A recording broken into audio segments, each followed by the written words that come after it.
la vez, gracias, que a la vez en realidad está conjuncionado de dos prácticas que realizábamos en la antigüedad. Por una parte se realizaba una práctica de oído externo y medio en una, y por otra parte se realizaba de manera separada lo que es oído interno. Pero como tenemos que fusionar las dos, entonces vamos a hacer una visión en conjunto, terminando por complementar con lo que viene a ser la vía auditiva y la vía vestibular, que básicamente está relacionada con el equilibrio y la otra con la audición, y ensartar de tal forma que nosotros podamos comprender lo que es la composición del nervio vestíbulo coclear, que es el octavo par craneal, que también entra dentro de la presente práctica. Como ven, su localización en lo que viene a ser el octavo par craneal prácticamente está dentro del peñasco del temporal, y este peñasco del temporal ya tiene en su composición, llamemos así, varias cosas. Tienen que tener en cuenta que ya hemos estudiado nosotros el nervio facial, y acuérdense que el nervio facial tiene tres porciones, y prácticamente lo que viene a ser la primera porción del nervio facial se encuentra entre lo que es el vestíbulo por detrás y lo que viene a ser la cóclea por delante. Nos olvidamos un poquito del nervio facial, si bien lo vamos a mencionar es solamente de pasada, y ustedes tienen que estudiar dentro de lo que viene a ser el fondo del conducto auditivo interno, que está localizado en el peñasco del temporal, 4 orificios, de los cuales 2 corresponden a los nervios vestibulares y 1 corresponde a lo que viene a ser el nervio coclear. El nervio coclear es el que está destinado desde lo que viene a ser el órgano de Corti para lo que es la audición. En cambio, los nervios vestibulares superior e inferior, ¿sí?, que están prácticamente saliendo por los orificios posteriores de lo que es el fondo del conducto auditivo interno, están destinados a lo que viene a ser el equilibrio dinámico, cuando vienen desde lo que viene a ser las ampollas de los conductos semicirculares, y desde el utrículo y del sáculo viene el nervio vestibular inferior, que está destinado a lo que viene a ser el equilibrio dinámico y el equilibrio estático. Nosotros podemos enfocar de este modo tres porciones en las cuales vamos a tener que dividir ya un oído externo, un oído medio, que en realidad además se divide en tres porciones: una porción anterior, que es la trompa faringotimpánica, ¿no es cierto?, una caja timpánica, que en realidad muchos confunden con lo que es el oído medio, y vamos a tener que estudiar también una parte posterior que está compuesta por lo que viene a ser el antromastoideo y las células o células mastoideas.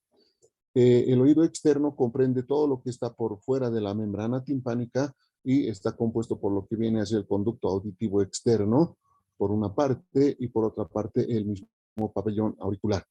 El oído interno, básicamente vamos a estudiar nosotros dos componentes. Por una parte el laberinto óseo, y por otra parte el laberinto membranoso. Y cada uno de estos está compuesto por lo que viene a ser el caracol o cóclea, el vestíbulo y los conductos semicirculares, que vienen a conformar todo lo que viene a ser el aparato de equilibrio en el organismo humano. Así enfocado, nosotros nos vamos a basar en dos porciones. Por una parte, hacemos el oído interno por razones didácticas y para evitar un poco el cansancio, ya que oído externo no es tan difícil el estudio, y si por algún motivo no alcanzamos, ustedes tendrán que complementar el estudio de oído externo. Así es como se ve en un corte de cadáver. Este es extractado del Atlas de McMinn. Sí, aquí tenemos la trompa faringotimpánica, que comunica con lo que viene a ser la cavidad faríngea a lo que es la cavidad timpánica o del oído medio, de tal forma que la presión externa, ¿sí?, se equipara, gracias a la trompa faringotimpánica, a la presión interna que debe tener lo que es la caja del tímpano en el oído medio. Bien, empezaremos por lo que es el oído interno entonces, ¿no? Como les decía, vamos a estudiar lo que es el laberinto óseo y por otra parte el laberinto membranoso. Cada uno de estos, en el laberinto óseo vamos a estudiar lo que es el vestíbulo, los conductos semicirculares y la cóclea, además de lo que es el conducto auditivo interno y todo lo que es la vía de conducción del nervio coclear, que es la porción que escucha de lo que es el nervio vestíbulo coclear. Y para estudiar esto, nosotros tenemos que básicamente hacer un corte en el temporal, y este corte nos va a determinar la que nosotros podamos estudiar, diremos, todo lo que es la parte de continente o la parte ósea del laberinto del oído interno. Entonces, este laberinto del oído interno tiene, como decía, dos componentes. Por una parte, la cóclea que está anterior a lo que es el nervio facial, ¿sí? Esta cóclea antiguamente se conocía con el nombre de caracol, y este caracol óseo contiene en su interior lo que viene a ser la perilinfa, un líquido proveniente desde el líquido cefalorraquídeo que va a estar como contenido de todo lo que es esta cóclea. Tiene sus propias características. Lo mismo, el vestíbulo lo dividimos en dos partes, una parte posterior y donde está conformado por unos anillos óseos, ¿sí? Unos conductos semicirculares que tienen dos porciones, una porción que es, diremos, ampular o dilatada, donde está alojado el receptor de lo que viene a ser el equilibrio mismo, y una parte no dilatada. La porción no dilatada también tiene su orificio de desembocadura en este pequeño espacio que nosotros vamos a conocer desde ahora como lo que viene a ser el eh, vestíbulo óseo. Este vestíbulo óseo entonces será una especie de bola de boliche, como lo menciona eh, Leonardo Coscarelli, ¿no es cierto?, donde existen varios orificios de desembocadura de los conductos semicirculares. Existen tres conductos semicirculares orientados en los tres planos del espacio tridimensional. Estamos hablando que en el plano sagital, por ejemplo, estará orientado el conducto semicircular superior o anterior. En el plano transversal estará orientado lo que viene a ser el conducto semicircular lateral, ¿sí? Y en el plano vértico transversal, o también llamado coronal, estará orientado lo que viene a ser el conducto semicircular posterior. O pueden orientarlo, si es que ustedes lo ven en posición anatómica, este estará en posición transversal, este estará en posición sagital y este estará en el plano transversal. Entonces, dependiendo del ángulo de estudio y de la posición anatómica que ustedes le den, sí, nosotros vamos a tener en el interior líquido que circula, que en realidad va a ser la recepción de de las diferentes posiciones que toma el cuerpo, tanto en un equilibrio estático, cuando está en estado estático, como cuando está en equilibrio dinámico. Lo que se ve en los cortes de temporal es prácticamente una porción de cada uno de ellos. Por ejemplo, este corte temporal del peñasco del temporal nos está mostrando aquí lo que es el caracol cóclea, solo una porción de esto, porque no se puede hacer, como está orientados en distintos planos, no se puede hacer toda la cóclea. Y si se dan cuenta ustedes, por detrás nos están mostrando los pequeños orificios que dan acceso a los conductos semicirculares, y este pequeño espacio que también está destinado a lo que es el utrículo y el sáculo, está formando lo que es el vestíbulo óseo. Entonces, por su complejidad, esto lo tienen que desarrollar más que todo en la parte práctica y exigir a sus docentes que les muestren cuáles son los distintos elementos que tiene el vestíbulo óseo, y cuáles son los distintos elementos que tiene el caracol óseo también, y nosotros de manera separada vamos a tratar de hacer hoy un resumen de cada uno de ellos. Para ello voy a recurrir a los esquemas que tiene Leonardo Coscarelli. Ustedes pueden descargar y entender mejor cada una de estas porciones. Por una parte, la cóclea, ¿sí?, que está pintada aquí de rosado, son 2,5 vueltas de un conducto único que termina en un vértice donde más o menos va a volver los distintos conductos. Al interior de este conducto, si nosotros hacemos un corte a este nivel, ¿no es cierto?, vamos a tener lo siguiente, que estas 2,5 vueltas, que es un tubo único que está alargado más o menos en una dimensión, pero que va a dar la vuelta alrededor de este en 2,5 vueltas, tiene en su interior una especie de cresta. Esta cresta ósea, ¿sí?, es más o menos lo que vendría a ser, si es que ustedes imaginan a este cono, que nosotros lo vamos a denominar desde ahora columela, ¿no es cierto? Si esto fuera un clavo, le aumentamos una pequeña cresta que da 2,5 vueltas y prácticamente se vuelve un tornillo.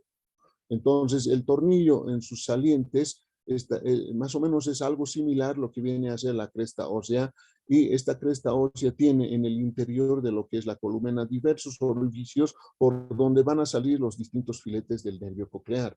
A esos orificios que tienen de salida del nervio coclear, que también son 2,5 vueltas, ¿no es cierto? Vamos a llamarle nosotros el conducto espiral.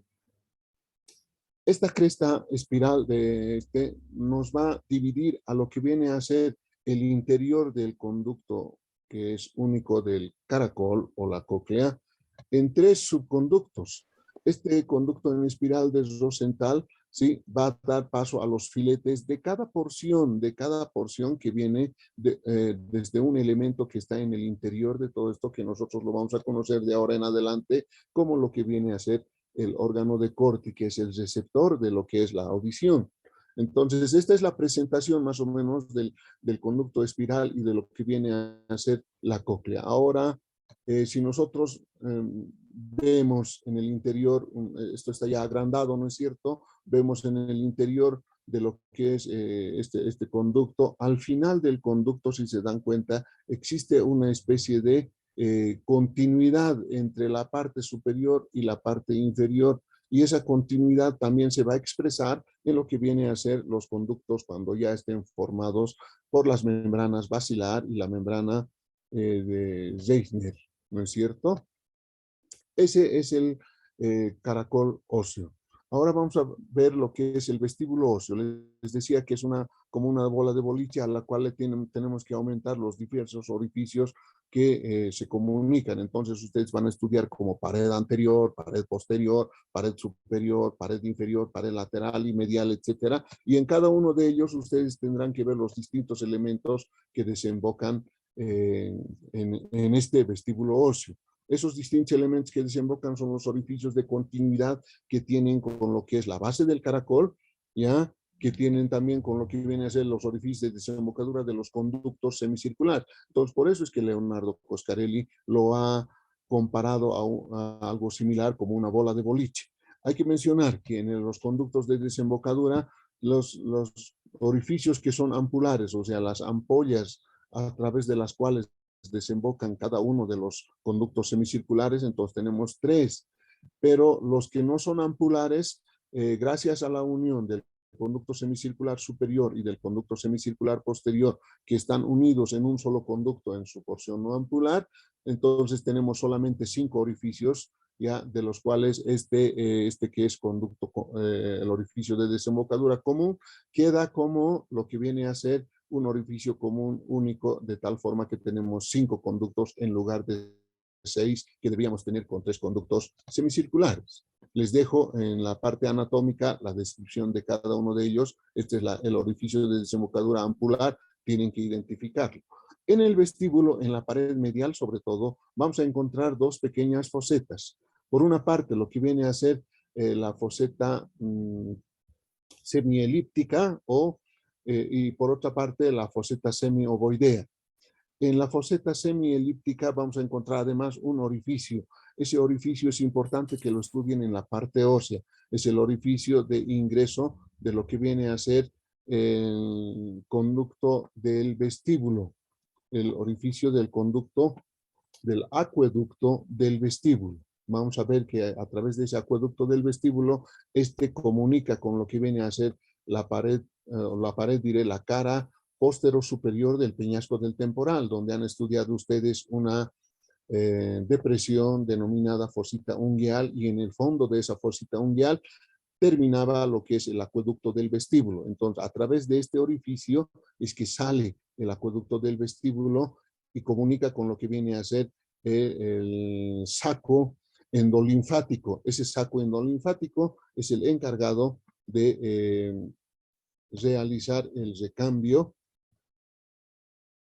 Algo pasó, se ha colgado, no sé si está atento el de la plataforma.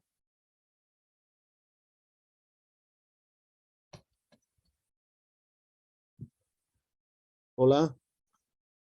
No, doctor, está normal.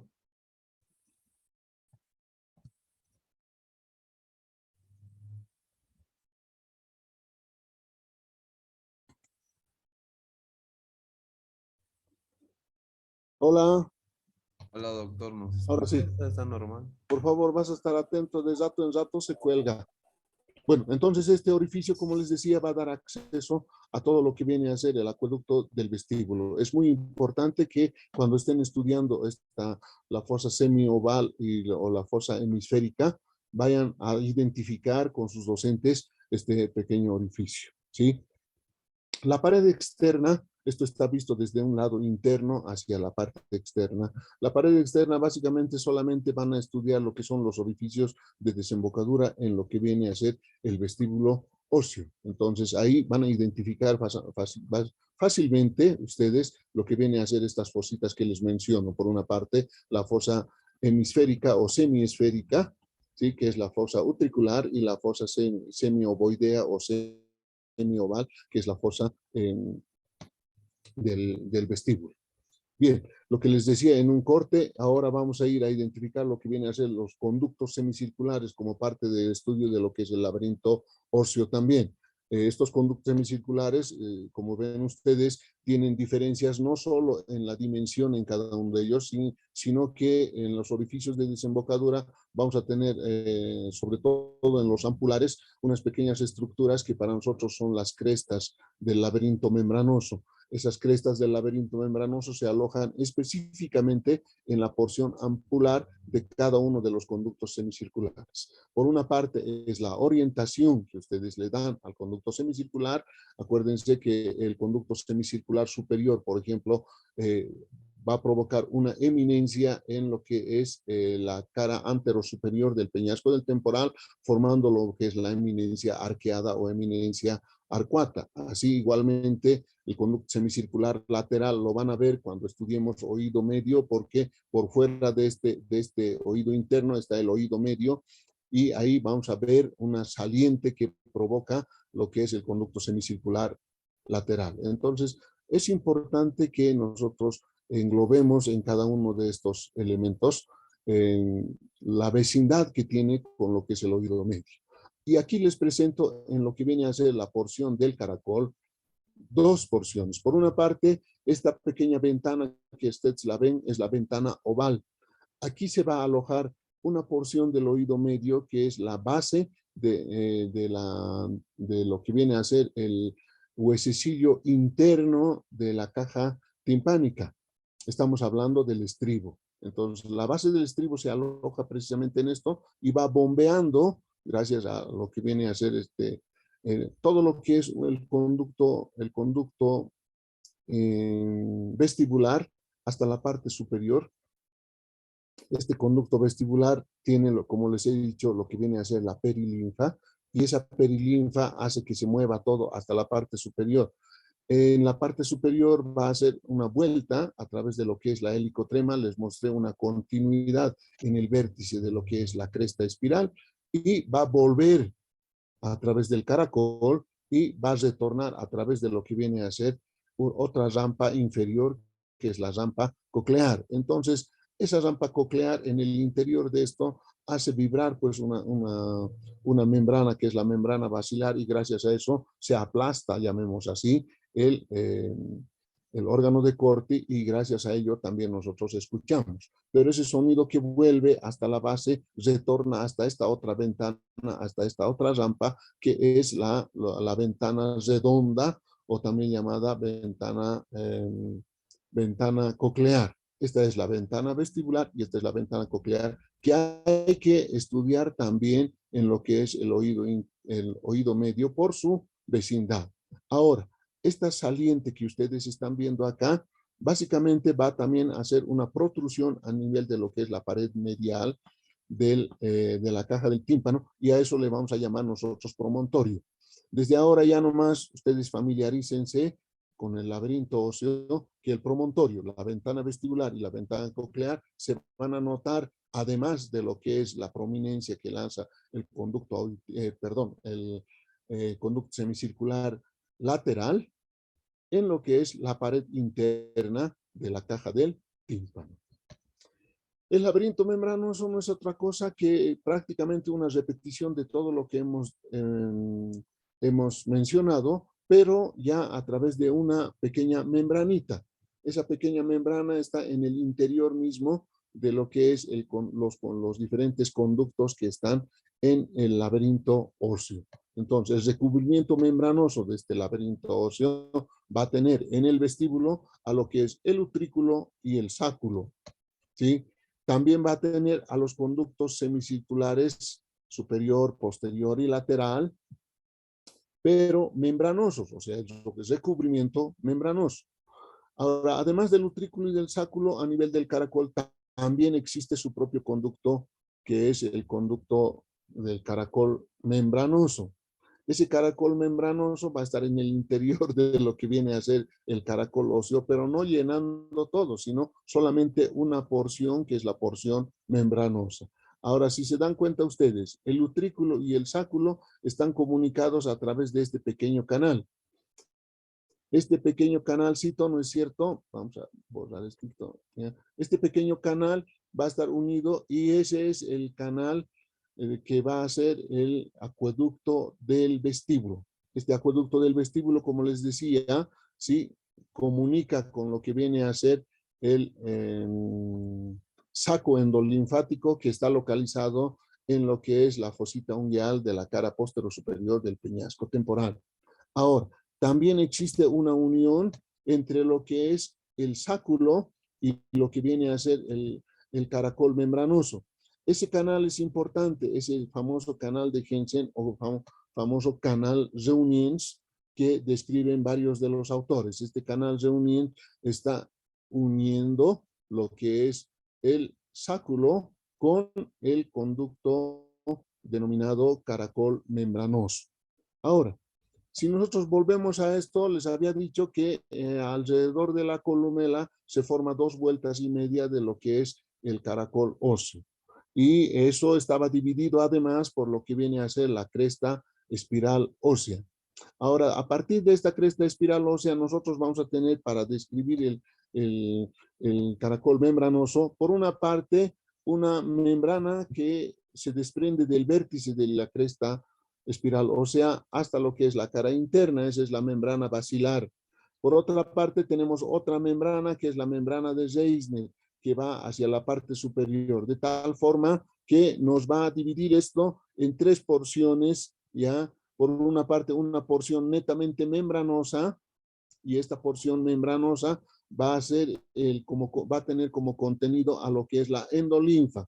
En cambio, la perilinfa, que les dije que está en todo lo que es el conducto, va a circular por una parte en un conducto superior, que es el conducto vestibular, y retornar desde el vértice por lo que viene a ser el canal timpánico de lo que viene a ser el laberinto membranoso en el interior del laberinto óseo que nosotros tenemos a este nivel. Eso también da 2 vueltas y media. Si se dan cuenta ustedes, el sonido va a emitirse a través del bombeo que le hace la platina del estribo. Ese va a viajar a través de esta rampa que nosotros le llamamos rampa vestibular, llega al vértice, a la helicotrema, se vuelve a través de la helicotrema, evadiendo lo que es la cresta espiral ósea, y vuelve, pero a través de la rampa timpánica. Entonces, al volver, hace que tiemble la membrana basilar, y en el interior de lo que es este conducto entre la membrana de Reisner y la membrana basilar, que se llama conducto coclear o rampa coclear, ¿sí? Va a estar localizado lo que es el órgano de Corti, que es el receptor del sonido. Y nosotros le damos la vuelta a eso, ya solamente viendo todo esto que es el caracol óseo, esto que es la membrana espiral ósea, aquí está la membrana basilar, aquí está la membrana de Reisner, tenemos en su interior este pequeño órgano, que es el órgano de Corti. Ese órgano de Corti tiene pequeñas células, y estas pequeñas células tienen lo que viene a ser sus vellosidades. Estas vellosidades, al temblar, cuando el impulso de la perilinfa vuelve a través de lo que viene a ser la rampa timpánica, hace vibrar a la membrana basilar. Y este vibrar de la membrana basilar aplasta a estas vellosidades de las células contra esta membrana que se llama membrana tectoria, en el interior de lo que es la rampa coclear.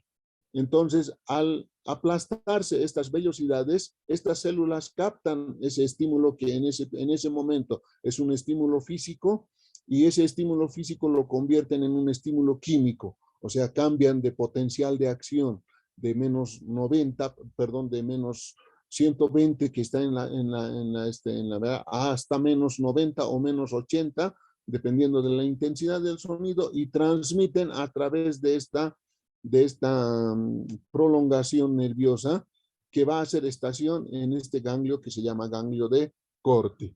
En todo lo que es las 2,5 vueltas existen millones de lo que viene a ser pequeñas porciones de órgano de Corti, y les dije que las salidas de estos filetes nerviosos van a conformar lo que es la lámina espiral ósea, o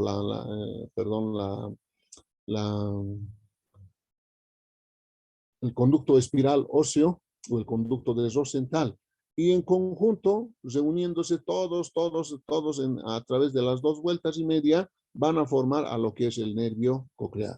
Entonces, lo que escuchamos no es nada más que el vibrar de la membrana timpánica que bombea a la cadena de huesecillos. Ese bombeo de la cadena de huesecillos a través de la ventana oval se transmite a lo que es la rampa vestibular, llega a la helicotrema, vuelve a través de la helicotrema por la rampa timpánica, y al volver aumenta la presión del líquido perilinfático, y eso aumenta lo que viene a ser la tensión de lo que es la membrana basilar, y aplasta contra lo que es la membrana tectoria a las células receptoras de este órgano de Corti, del órgano de la audición. Eso es lo que pasa en la audición, en esencia. ¿Sí? Aquí tienen un poco más amplificado cada una de las rampas, y aquí tienen ustedes todo lo que viene a ser la columela y la localización, y a través del cual, por decir, va a salir también por la base el nervio coclear.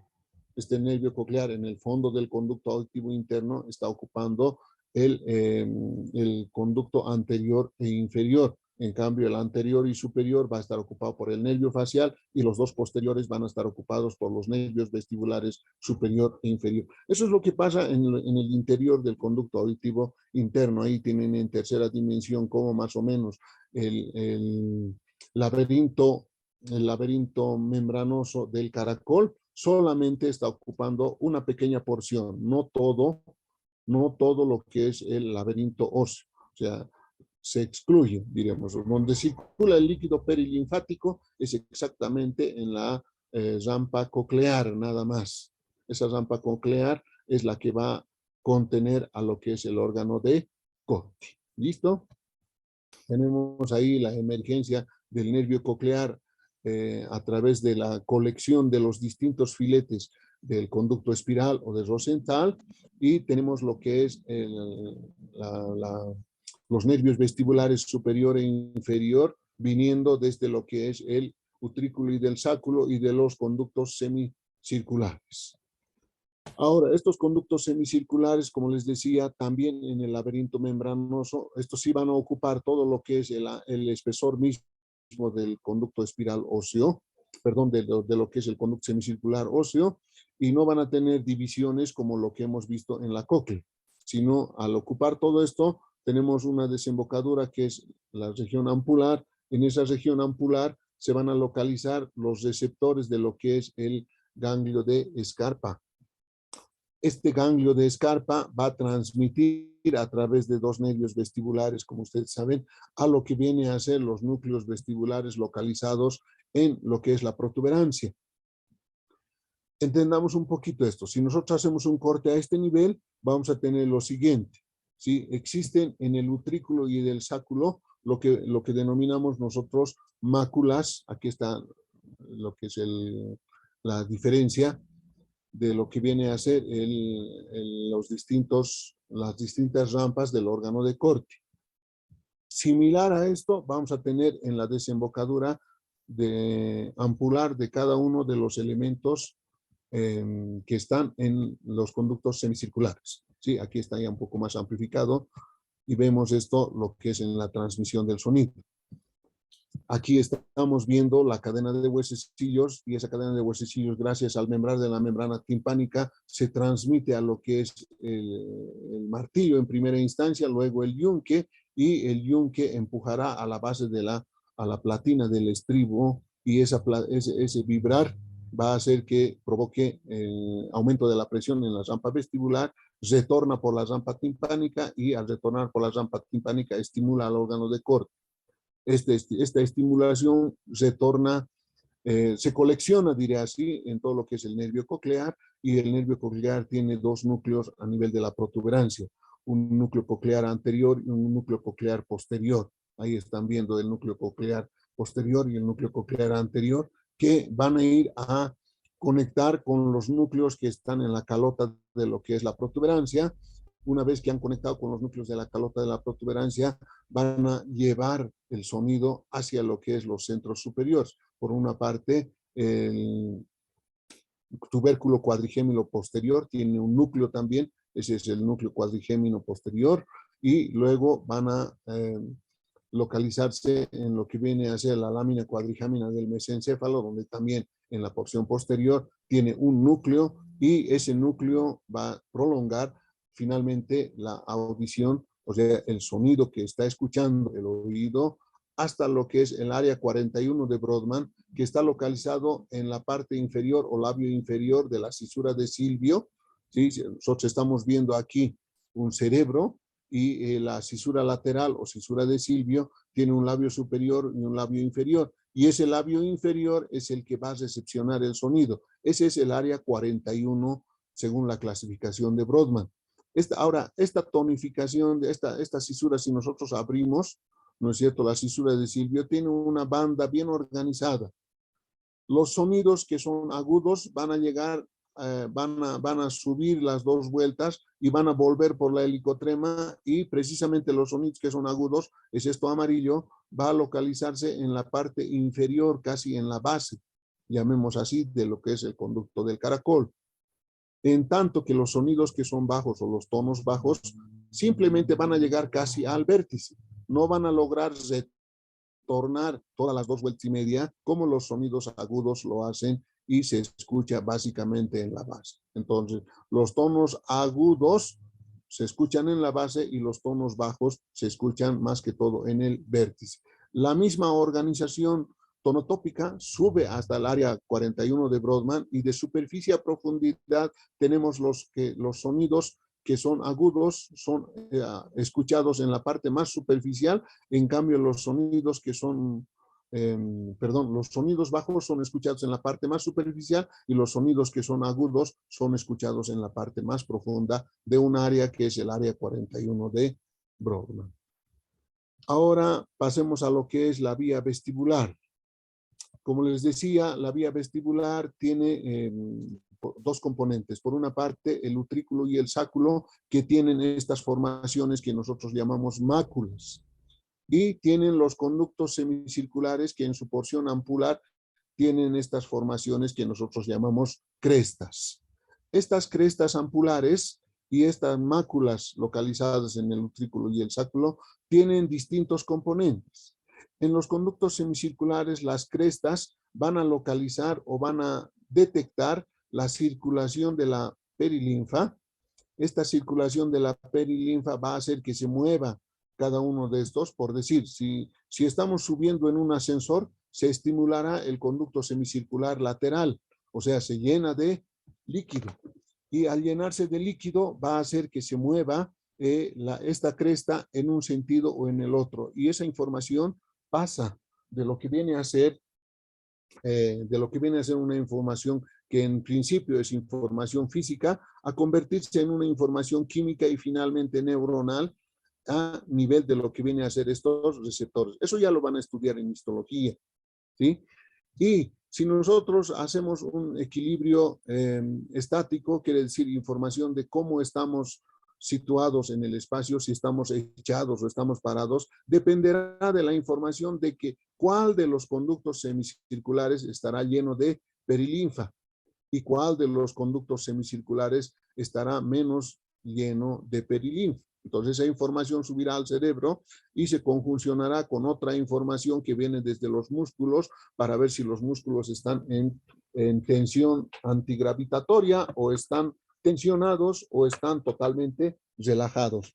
Esa información que nosotros tenemos en lo que viene a ser la posición estática y la posición dinámica son posiciones que van a presentar una información que va a viajar a través del ganglio de Scarpa a todo lo que viene a ser el sistema nervioso central.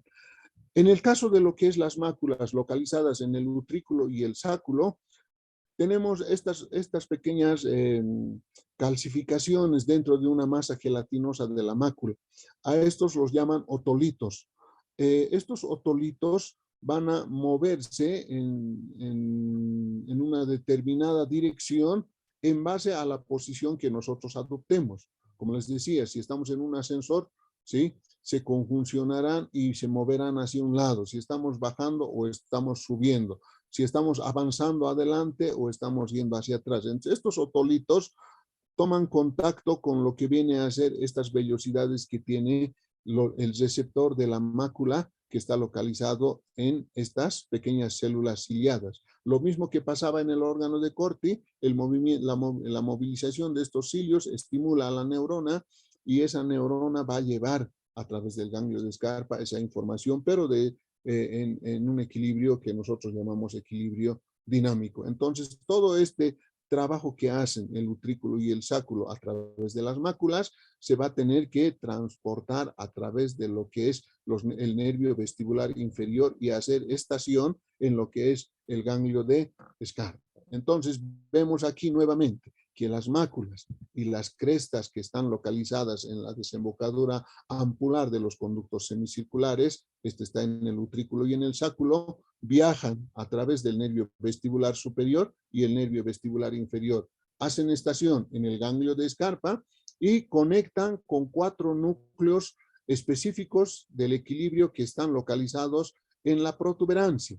Estos son el núcleo superior o de Schweitzer, el núcleo inferior o de Hillis, el núcleo medial, el núcleo lateral o de Deiters. Ahora, este núcleo lateral o de Deiters es el más importante, porque ese es el que va a ser el circuito inicial para conectar hacia centros inferiores mediante el núcleo espinal o de Hillis, ¿no es cierto?, hacia la médula espinal y a núcleos específicos de la médula espinal, y estos conectarán con lo que viene a ser los músculos mismos que estén en semitensión o estén totalmente relajados. Por decir, si una persona está recostada y del lado derecho, llamemos así, ¿no es cierto?, y esa información nos transmite lo que es la mácula, probablemente el conducto semicircular óseo superior, dentro de ello, estará estimulando al conducto semicircular superior membranoso.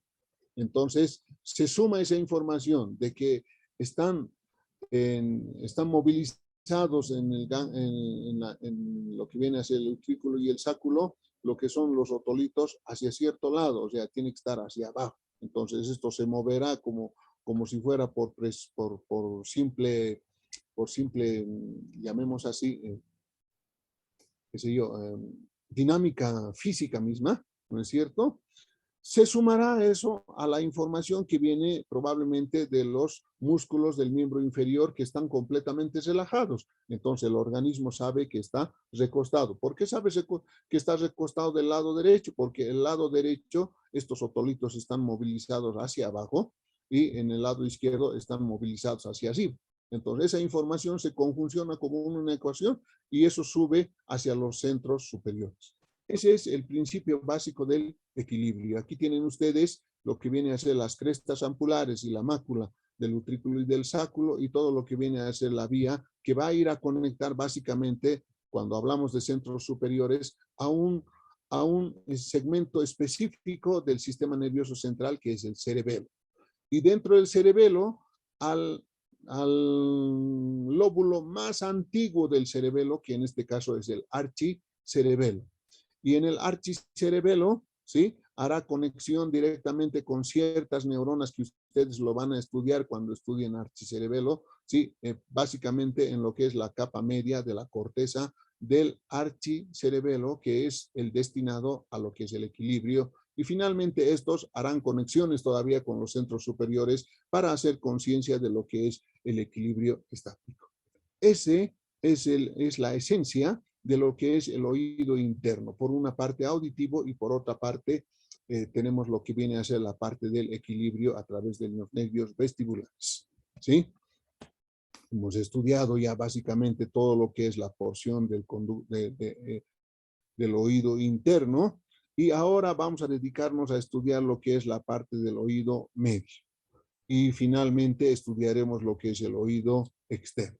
Para esto me remito a también lo que viene a explicar ciertos autores como Leonardo Coscarelli. Bueno, ustedes estudiarán, esto representa por si acaso el saco endolinfático, lógicamente el acueducto del vestíbulo y lo que viene a ser su conexión con el utrículo y con el sáculo.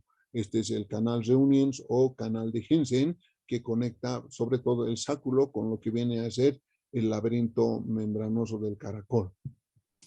Ustedes están viendo acá lo que viene a ser la base de la platina y a través de la ventana oval, conecta directamente con el oído interno. Ahora nos dedicamos a lo que es el oído medio, ¿sí? Y mediante el oído medio, ahí tienen las arterias y las venas, además de las relaciones nerviosas que tienen los distintos elementos del oído interno, ¿sí? No hay tiempo mucho para un break. En oído medio tenemos que estudiar nosotros lo que es la caja del tímpano y además de ello estudiar la trompa faringotimpánica y por detrás de esto tenemos que estudiar las células mastoideas o el antro mastoideo. Así es como se ve la membrana timpánica en una disección. Ahí está inserto en la membrana timpánica lo que es el mango de este hueso que nosotros vamos a conocer desde ahora como martillo, ¿sí? Ustedes estudien muy bien lo que viene a ser el mango del martillo, pero en esencia, antes de estudiar la cadena de huesecillos, tenemos que nosotros tener una visión en conjunto de todo lo que es el oído medio.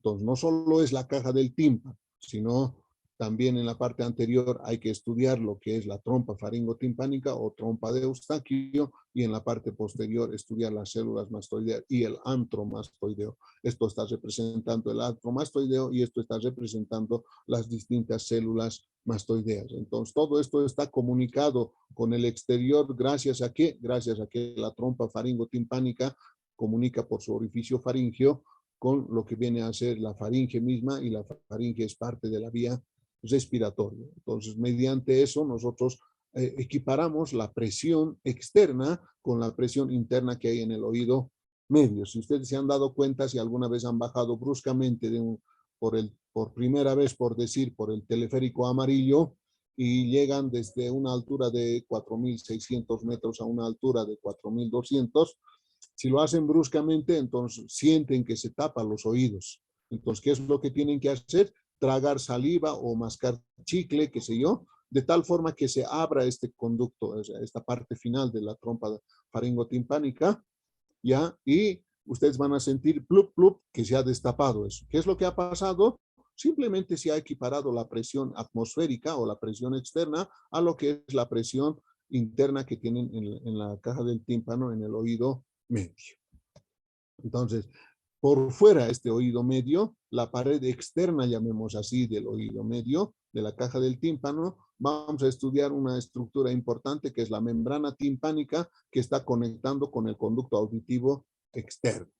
Vamos a lo que es la cadena de huesecillos, no es muy difícil, igual que en los distintos huesos tienen que conseguirse, ¿sí? Se estudian con sus diferentes accidentes. Por ejemplo, este es el martillo, por la forma se le ha dado el nombre, tiene una apófisis larga y una apófisis corta. La apófisis larga le llaman el mango del martillo, este es el cuerpo y esto es la cabeza del martillo. Entonces, esta es la apófisis menor, estará conectada con otras estructuras y con ligamentos importantes que son medios de fijación de este mismo martillo en lo que es la cadena de huesecillos. Este martillo está articulado con este hueso medio que es el yunque. Por su parecido al yunque también ustedes verán que tiene una apófisis larga, una apófisis corta, le pondrán sus nombres, y en la apófisis larga tenemos una especie de saliente esferoidea, y esa saliente esferoidea es la que va a estar articulado con lo que viene a ser esta porción inicial del estribo. Este estribo, si ustedes se dan cuenta, es como los estribos que tienen los caballos, tiene una base o una platina que va a ir a taponear la membrana la ventana oval y va a ir a bombear, llamemos así, esa ventana oval a lo que es la rampa timpánica que hemos estudiado en oído interno. Tiene dos ramas y esas dos ramas están unidas a través de este pequeño cuerpo que se articula con la apófisis mayor del yunque. Cada uno de estos elementos ustedes lo van a estudiar dándole forma, dándole movilidad. Ahora tenemos que saber que la articulación que existe entre lo que es el martillo y lo que es el yunque, ¿no es cierto?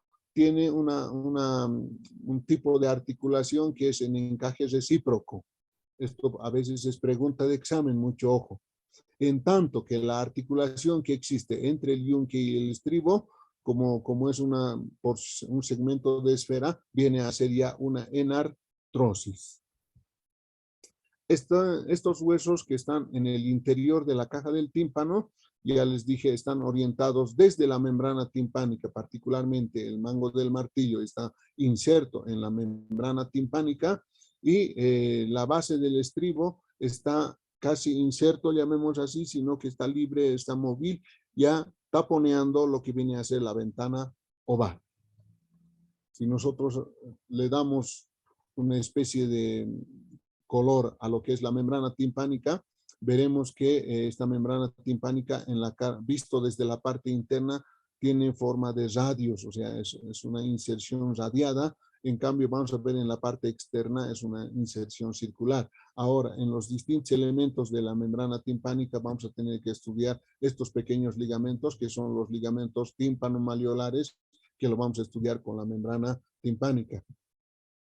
Ahora, dense cuenta ustedes que por encima de lo que es la membrana timpánica, todavía se prolonga un poco más el orificio de lo que es la caja del tímpano. A esa porción superior donde están alojados la cabeza del martillo y el yunque mismo, ¿sí? Y los medios de fijación que van a estudiar en esto, que son el ligamento de fijación transversal de lo que es la cabeza del martillo y lo que es el ligamento del yunque, van a hacer una especie de eje, ¿sí? De tal forma que la movilidad de este eje va a determinar que todo lo que haga el mango del martillo se transmita al yunque y todo lo que haga el yunque, todos los movimientos, se transmita a lo que es el estribo, de tal forma que todo el sonido que viene desde el exterior que hace vibrar la membrana timpánica se va a transmitir al estribo, a la base del estribo. ¿Para qué? Para que esto bombee a lo que es el oído interno. A esta porción donde están localizados el yunque y el martillo y que está por encima de la membrana timpánica se la denomina ático. Ese ático es importante que ustedes también lo vayan a estudiar. Si se dan cuenta aquí, la membrana timpánica por fuera que está pintada de verde, nosotros tenemos lo que es los medios de fijación de la cabeza del martillo y el mango del martillo, perdón, el cuerpo del yunque y este ligamento, y toda esta porción para nosotros es conformada como lo que es el ático. Dentro de lo que es ese ático hay que mencionar que existe una estructura muy delicada que ustedes lo han estudiado con el nervio facial. Estamos hablando del nervio conocido como la cuerda del tímpano, que está atravesando prácticamente todo el ático y se viene hacia la parte anterior para irse hacia lo que es el destino final de eso. Bien, además de eso, nosotros tenemos que estudiar dentro de esta caja del tímpano no solamente lo que son la cadena de huesos, sino los distintos elementos que tiene cada una de las paredes. Rápidamente voy a hacer a la mención a lo que es la pared medial. Les había dicho que la primera vuelta del caracol óseo provocaba una prominencia en lo que es la pared medial o la pared laberíntica también de la caja del tímpano. Entonces, a esto le vamos a llamar nosotros promontorio. Es una especie de saliente que está provocado por la primera vuelta de lo que es el caracol óseo. Y por detrás de esto nosotros vamos a encontrar lo que es la ventana oval, por detrás y por arriba. Por detrás y por abajo vamos a encontrar la ventana coclear, que es la ventana redonda. En realidad, a esta ventana redonda, como cuando está tapizada, se la conoce como tímpano secundario, porque todo el bombeo de la perilinfa que hace la base del estribo, ¿no es cierto? Retorna desde la columela hasta lo que viene a ser de la helicotrema y vuelve por la rampa timpánica, y como no tiene dónde salir, esto sale y protruye hacia afuera. Entonces hace una especie de saliente, un tímpano secundario que vibra también conjuntamente con la membrana timpánica. También debemos estudiar lo que es la segunda porción del acueducto del facial o conducto del facial. También vamos a estudiar por detrás esta pequeña prominencia, que es la prominencia que está provocando el conducto semicircular lateral. Ahora, en esta cara medial, nosotros vamos a ver que en la vecindad de la cara posterior tenemos una pequeña eminencia, que es la eminencia piramidal, ¿sí? Esta eminencia piramidal va a tener a lo que es el tendoncito del conducto del músculo del estribo. Van a tener dos cositas. Fíjense, una pequeña cresta que sube. No sé si tengo una pequeña imagen ahí. Eso es todo lo que se ve en lo que es la pared interna. Aquí está la eminencia piramidal, ¿sí? Esa eminencia piramidal va a contener a lo que es el músculo del estribo, ¿ya? Ahí está. Aquí está el músculo del estribo, si se dan cuenta ustedes, ¿no es cierto? Contenido dentro de lo que es la eminencia piramidal, y el tendón está insertándose en lo que viene a ser el estribo mismo. Particularmente, esto es importante, ¿por qué? Porque este músculo del estribo va a estar inervado por el nervio facial. Si hay parálisis del nervio facial, entonces el músculo del estribo pierde su inervación, o sea que no se puede contraer. Y al no poderse contraer, permite que la base del estribo escape mucho más profundamente, y entonces el sujeto prácticamente oye la caída de un alfiler en un piso, si se dan cuenta. Y por lo tanto tiene hiperacusia, puede escuchar a 2 kilómetros porque el sonido, no hay quien lo detenga a esta base del estribo. En tanto, cuando está normal el nervio facial, ¿sí? El nervio facial lo inerva y lo tensa este músculo del estribo y no permite pues que la base del estribo libremente se penetre hacia adentro. Entonces la audición también se limita un poquito, si se dan cuenta ustedes. A mayor presión, mayor audición. A menor presión, menor audición. Y entre entre esta eminencia piramidal y lo que es una cresta que separa el promontorio de la ventana vestibular, que es esta, y lo que separa el promontorio de la ventana coclear, que es esta otra, vamos a tener a lo que es el seno timpánico, es este espacio. Ese seno timpánico entonces está delimitada por dos crestas que le vamos a denominar por una parte subiculum promontori y por otra parte ponticulum promontori. El ponticulum es la cresta que separa la ventana vestibular del promontorio. En cambio, el subículo es la cresta que separa la ventana coclear también del promontorio, y el otro límite viene a ser la eminencia piramidal. En la parte superior ustedes van a ver en la parte, el conducto óseo del músculo del martillo, un músculo tensor de la membrana timpánica. Este está saliendo por un tendoncito aquí y obviamente se va a ir a insertar en lo que es el mango del martillo. También este detiene un poco la movilidad del martillo. Si se paraliza el nervio trigémino, en este caso ya no el nervio facial, se paraliza este músculo y el mango del martillo se mueve a libre albedrío. Entonces también puede provocar una hiperacusia. Entonces, estos dos músculos son importantes. Este es el conducto óseo del músculo del martillo o músculo tensor del tímpano, que está por encima del conducto óseo de la trompa faringotimpánica que están viendo aquí. A nivel de la parte extrema, ¿sí? Posterior, van a ver ustedes en los cortes de temporal que describen lo que es el pico de cuchara. Ese pico de cuchara está descrito por una parte en lo que es la vecindad de la pared interna de la caja del tímpano y la pared superior. El resto es chancaca, como ustedes saben. En la pared superior solo se describe lo que viene a ser el tegmen timpani. Por otra parte, en la pared posterior, un orificio de entrada al antro mastoideo, que es el adictus anantrum.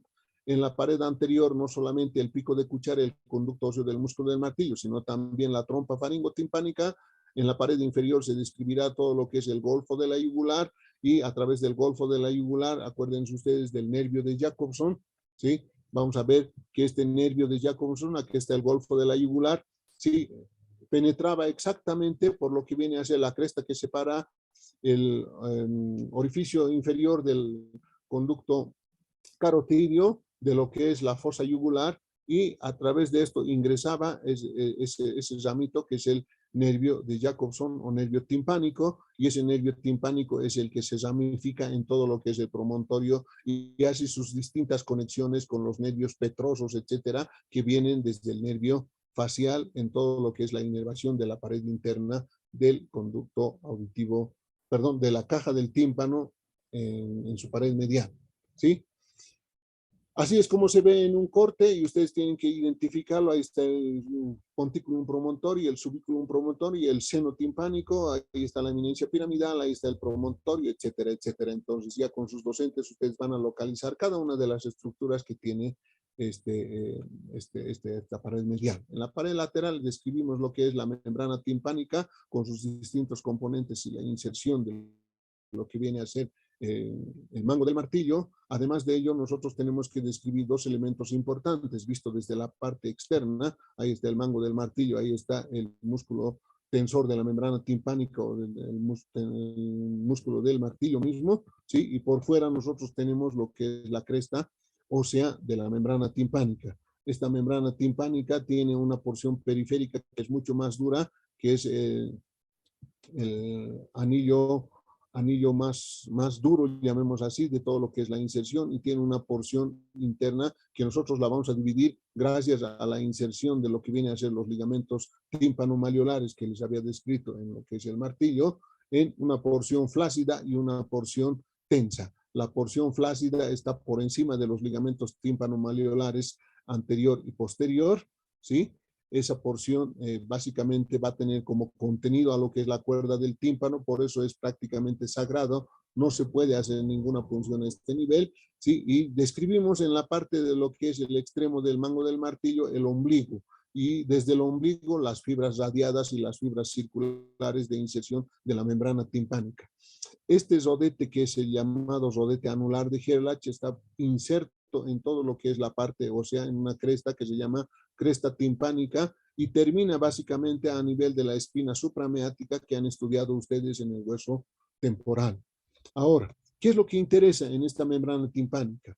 En esta membrana timpánica, esto es anterior, esto es posterior, es superior e inferior, por lo tanto, este es un oído, un conducto auditivo interno, externo, pero del lado izquierdo. ¿Por qué sé que es el lado izquierdo? Y esto es importante para ustedes.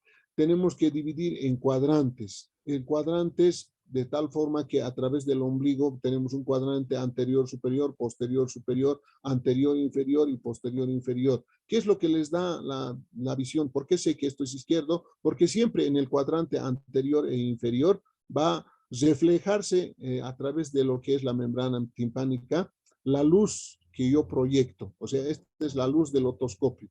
Y tiene una forma de cono, por lo tanto le han llamado cono luminoso. Si el cono luminoso está localizado en el cuadrante anterior inferior, fácilmente saben que este es un conducto auditivo externo del lado izquierdo, por más que no veamos al sujeto, ¿sí? La localización de este cono luminoso ya nos orienta a eso. Y ahora fíjense ustedes que este cono luminoso, ¿sí? Nos está dando también la porción de ver la porción más declive. Sí hay, como aquí no hay, pero si hay, ustedes ven que una infección de la caja del tímpano, van a tener una colección purulenta a este nivel. Eso se llama otitis media aguda. Entonces, a veces hay que drenar eso cuando ya no se puede combatir con antibióticos, y la punción o la miringotomía, se llama la punción de la membrana timpánica, la tienen que hacer siempre en el cuadrante posterior e inferior, por detrás del cono luminoso. Entonces, a este nivel hacen el corte y lógicamente va a salir toda la pus. ¿Por qué? Porque esa es la porción más declive de todo lo que es la caja del tímpano. Tenemos ahí el martillo y la porción flácida que está localizada. Fíjense, este es el ligamento tímpano-maleolar posterior y este es el ligamento tímpano-maleolar anterior, visto ya en físico. Entonces, esta es la porción flácida y todo esto viene a ser la porción tensa de la membrana o tensa o la porción condensa de la membrana timpánica. Eso que están viendo un poco más claro, sí, es el rodete anular de Gerlach. Entonces, todo lo que se estudia en anatomía se puede ver en lo que es con el otoscopio a través del conducto auditivo externo, ¿sí? Ahí tienen un resumen de lo que es la irrigación de cada uno de los elementos de la caja timpánica y de la membrana del tímpano. Simplemente la inervación, lógicamente, va a ser distinta. El músculo del estribo les decía que tiene una ramificación directa del nervio facial, en cambio el músculo del martillo directamente del nervio trigémino a través del nervio mandibular. ¿Sí? La inervación sensitiva va a estar dado por el nervio de Jacobson y el plexo carotidio que está contiguo a lo que es el nervio de Jacobson, al nervio timpánico, que es una rama del nervio glosofaringio. Mucho ojo, toda esta información tienen que ustedes profundizarla para ir a la parte práctica. ¿Sí? Todo lo que viene a ser la trompa faringotimpánica hay que estudiarla de manera sencilla. Por una parte tiene una porción ósea y por otra parte tiene una porción cartilaginosa. La porción ósea, ¿sí? Está diremos, de más amplio a más estrecho. En cambio, la porción cartilaginosa tiene su porción más estrecha en la vecindad de la porción ósea y la porción más amplia termina en lo que es el orificio faríngeo de la trompa faringotimpánica.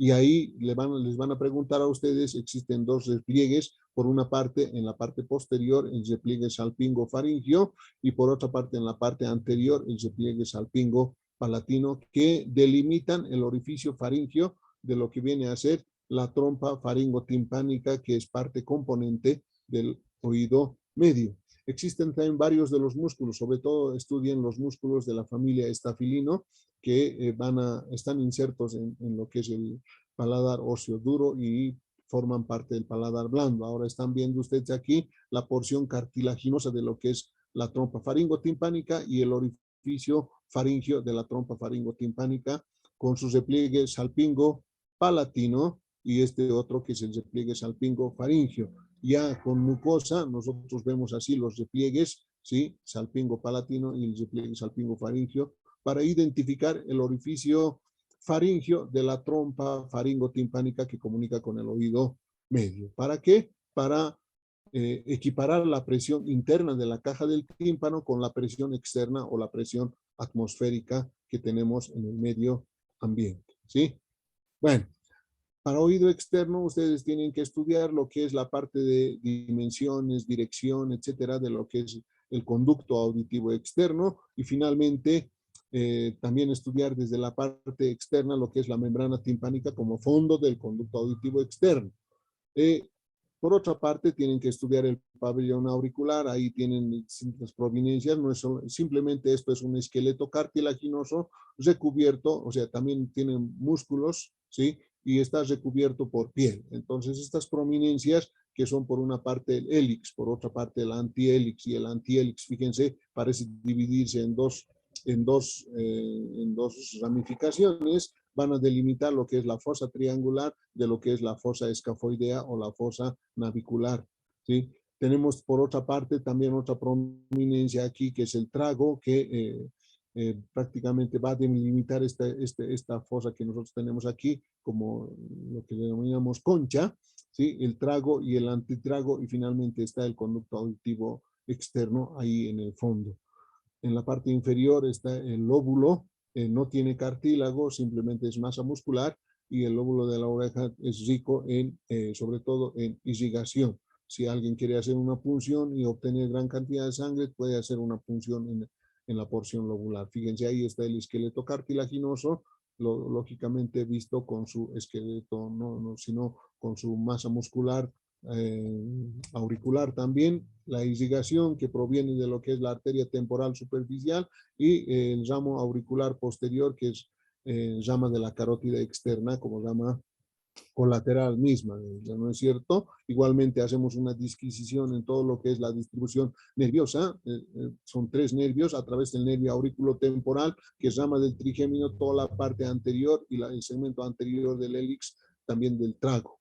En cambio, la parte posterior va a estar inervado por ramificaciones del nervio facial y lo que viene a ser la concha y el conducto auditivo externo por ramificaciones de dos nervios, el nervio vago y el nervio glosofaríngeo. Entonces es la distribución de la inervación y los puntitos están significando básicamente todo lo que viene a ser esta inervación. Reitero, estamos distribuyendo o zonificando cada uno de los espacios de inervación y aquí cada uno de los espacios de la circulación linfática que tiene todo lo que es el pabellón auricular y el conducto auditivo externo.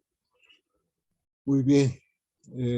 Esta inervación la van a completar ustedes con la inervación sensitiva del oído. ¿Sí? No estamos hablando de la inervación sensorial. Acuérdense que la audición está por el nervio coclear, pero la inervación sensitiva principalmente por ramificaciones que tienen del plexo cervical superficial, sobre todo el nervio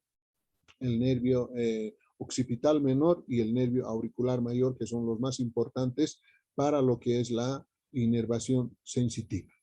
Con eso habríamos terminado lo que es la parte de descripción anatómica aquí en las disecciones para mostrarles simplemente que hay que retirar lo que es la pared anterior y obtener, diremos, todo lo que es el conducto auditivo externo hasta la membrana timpánica, ¿sí? Y ahí están estudiando básicamente lo que se puede ver. Ahora, en la parte interna se puede hacer un corte en lo que es el peñasco del temporal y a través de ese corte del peñasco del temporal ver todo lo que son las ramificaciones. Por ejemplo, aquí está el nervio facial, aquí está el nervio petroso mayor, etcétera, etcétera. Ahí está el nervio coclear.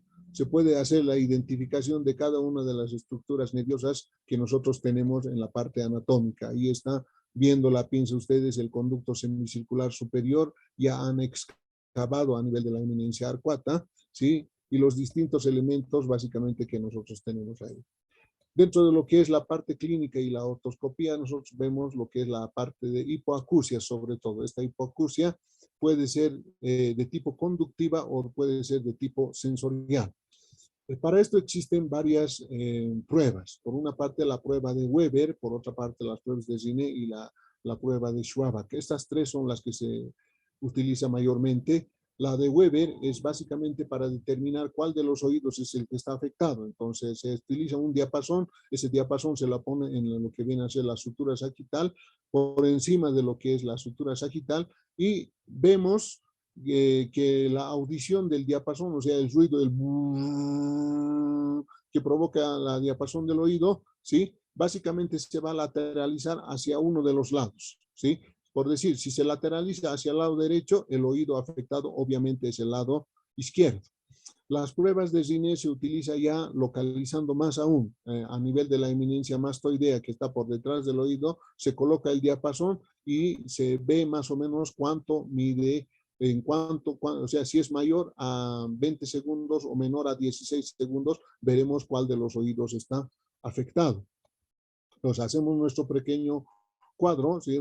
Para identificar sobre todo cuándo es conductiva o se puede solucionar y cuándo una hipoacusia es neurosensorial o cuando se puede decir que está afectado la porción nerviosa, entonces difícilmente vamos a poder recuperar la audición. En cambio, cuando es conductiva, se puede todavía recuperar la audición. De eso se trata. Entonces, en la prueba de Weber nos lateraliza al mismo lado de la lesión, ¿sí? En la neurosensorial nos lateraliza hacia el lado contralateral, o sea, más bien nos desvía hacia el otro lado cuando aplicamos la prueba de Weber. Entonces, cuando aplicamos la prueba de Zine en la eminencia mastoidea, ¿no es cierto?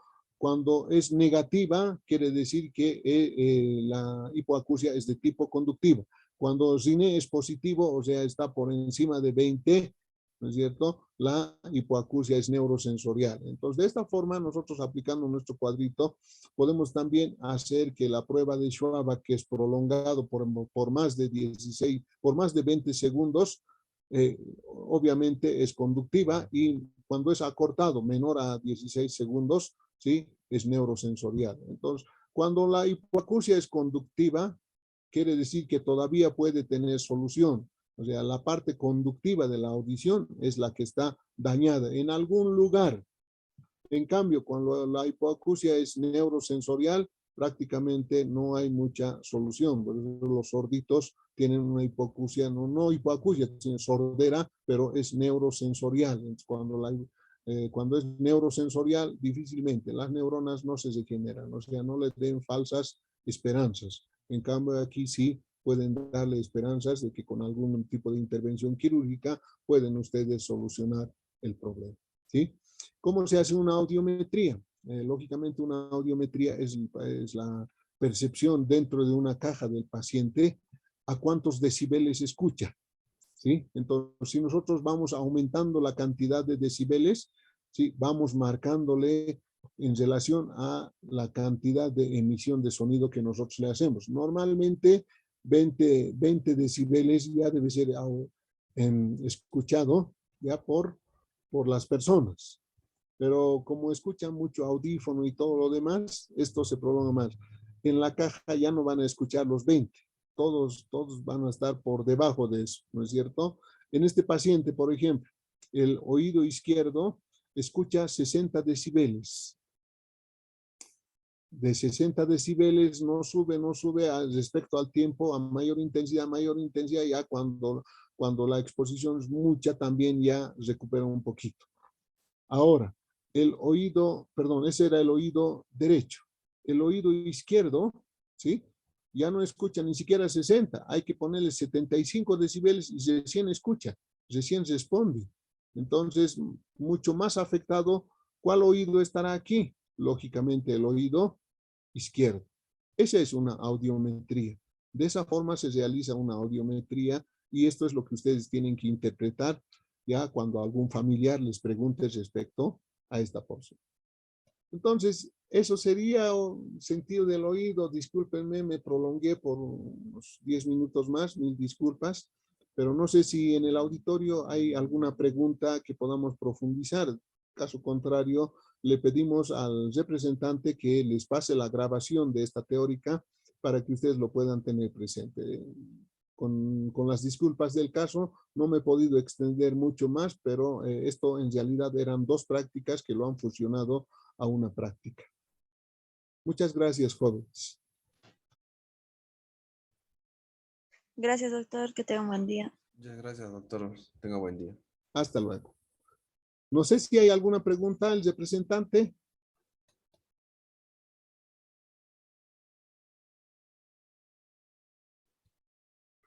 No, doctor. Bueno, creo que ya está. Hasta otra ocasión, jóvenes.